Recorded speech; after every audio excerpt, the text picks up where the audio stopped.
Representative Paulina Luna is joining us now. She's Congresswoman from the great state of Florida.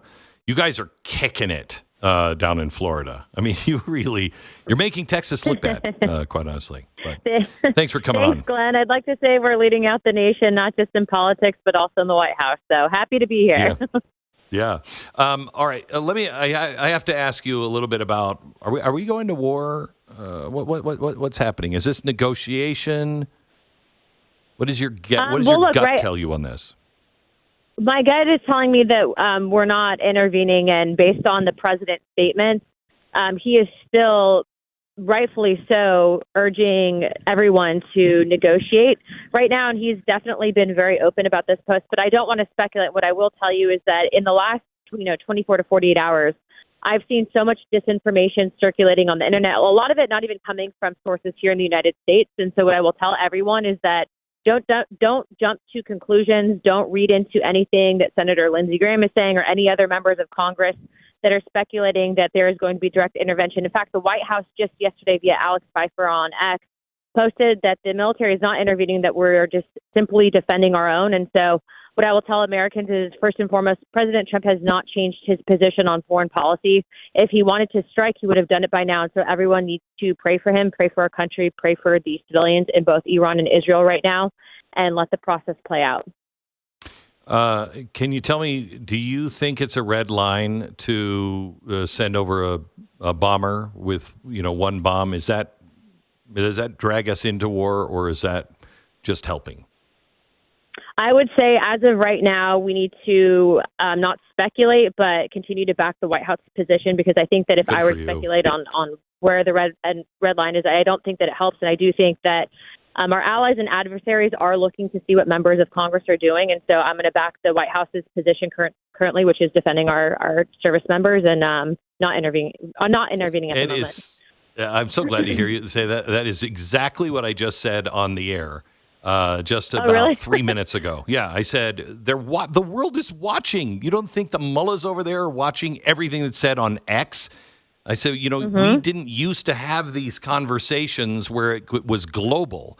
We're now in a global atmosphere, and they're watching all of us, and we can't eat ourselves up, or they'll, if he's telling the truth, I think a good negotiator never bluffs.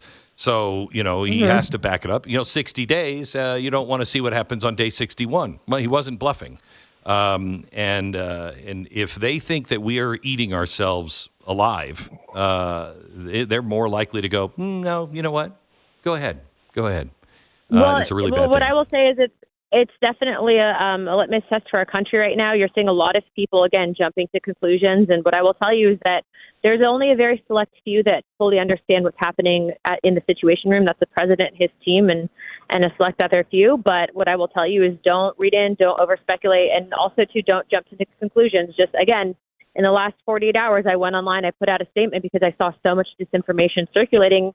And, this comes amidst something that was announced today by Kash Patel, that the CCP has engaged in basically election engineering. You just saw that in the 2020 election cycle. They just got busted.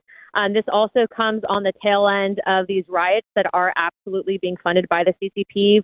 Neville Singham getting lots of money from them. And then it doesn't just, stop there. We just saw that there was an agro-terrorist attack from China. So what I would say is that, I'm partially inclined to think that some of these bot accounts that are attacking the president, our foreign policy positions right now, are coming from China amidst everything else that we're seeing. This is, 3 times now that we're seeing that they've done things. And so we have to stick together. It's not, Democrat versus Republican right now. It's America and fighting for Western civilization. And so we need to make sure that we are very responsible about our commentary right now. Very good. Very good.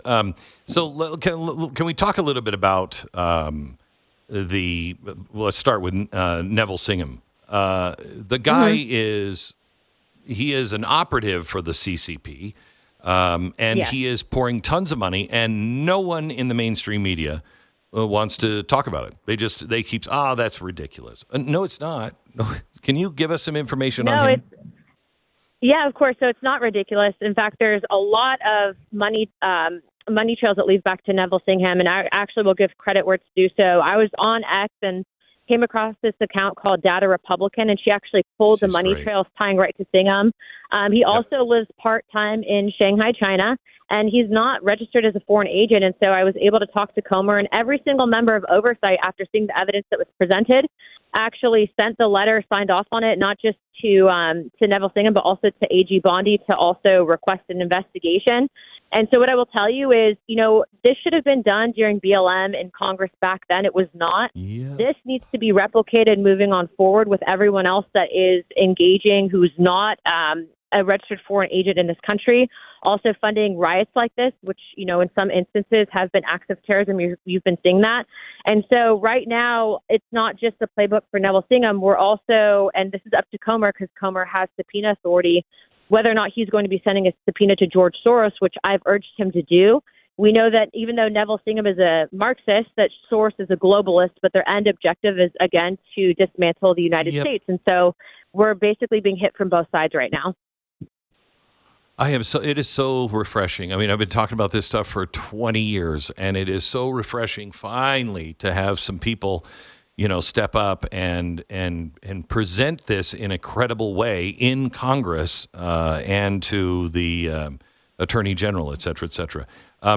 You had the playbook from 1983 from the CIA, and this is, I think it was 2 or 3 years ago. No, it was in 2019 or 2020.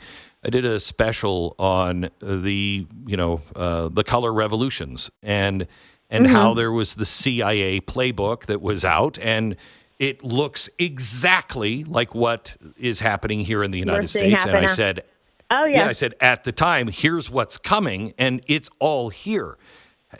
Where are you taking this, and is there anybody, that can stop this? Because we're using CIA tactics on ourselves. Well, I would say the CCP is using this against us right now. Just first and foremost, yes, we can stop it. We have to go after the money stream. And I actually also found out via the Data Republican that $270 million in USAID funds was issued to George Soros NGOs prior to Biden getting out of office. President Trump can stop that. So I sent a letter requesting it via executive order because Congress is moving very slow. That's, I think, a separate conversation. But either which way, we can stop the money streams. And if we don't do anything, though, right, if we don't do the investigations, if we don't say you cannot do this in our country, you are also, by the way, guilty of violating Foreign Agent Registration, the Foreign Agent Registration Act, the FAR Act. It's just going to continue happening. So we have to do the due diligence on this. And it's not just me. Every single member of oversight signed off on it. And to Chairman Comer's credit, he will be playing ball with Singham. So it's going to happen. It's just when will it happen, right? So the timeline, the clock was initiated on Friday. And we're waiting for his response. He's going to be called to testify. We are looking at all transaction records. So that's the first thing. The second thing is I want to give some people hope. I actually know Director Radcliffe and over at the CIA. And the CIA back then, remember, there's both good and bad people at these intelligence agencies. And to President Trump's credit, the people that he has appointed actually are people like you and I. And so they are doing their best to weed out the systemic corruption at these agencies.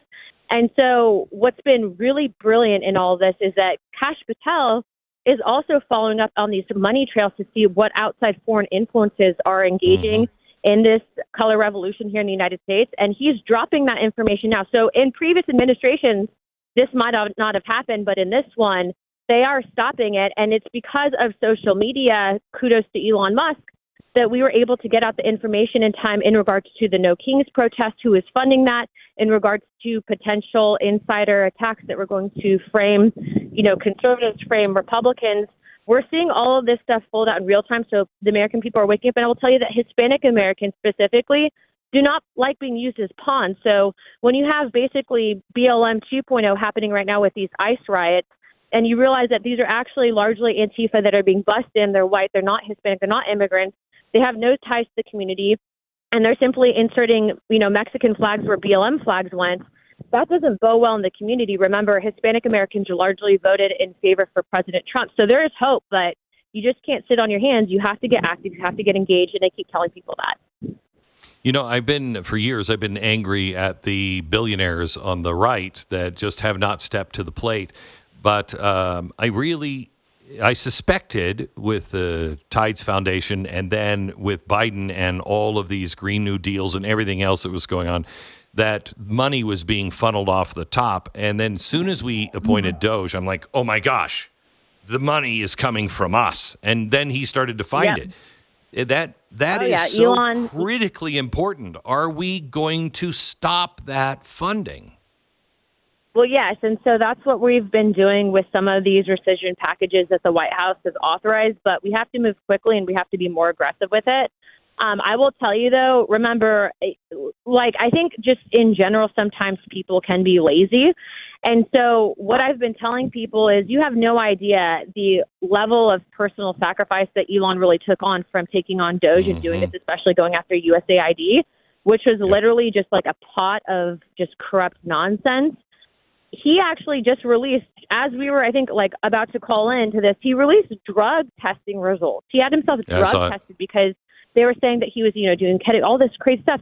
And he wasn't, right? They've attacked his companies. They've attacked his reputation. They've literally used his personal family matters in the press. And then they try to drive a wedge between him and the president. So what I will tell you is, it's not just him. It's any member of Congress or Senate. You saw what happened with the president. They tried to assassinate him twice. Okay, so if you take this on, the American people need to back these people up, because it's not like we're taking it on because we, want to have our personal lives and our familyhood, put on the line here. It's because it's the right thing to do. And if we don't do it, who will? And so you really, really have to make sure that right now everyone is sticking together. Remember, look out for the disinformation campaigns and keep supporting people that are doing the right thing, because we need more of them. Congresswoman Anna Paulina Luna.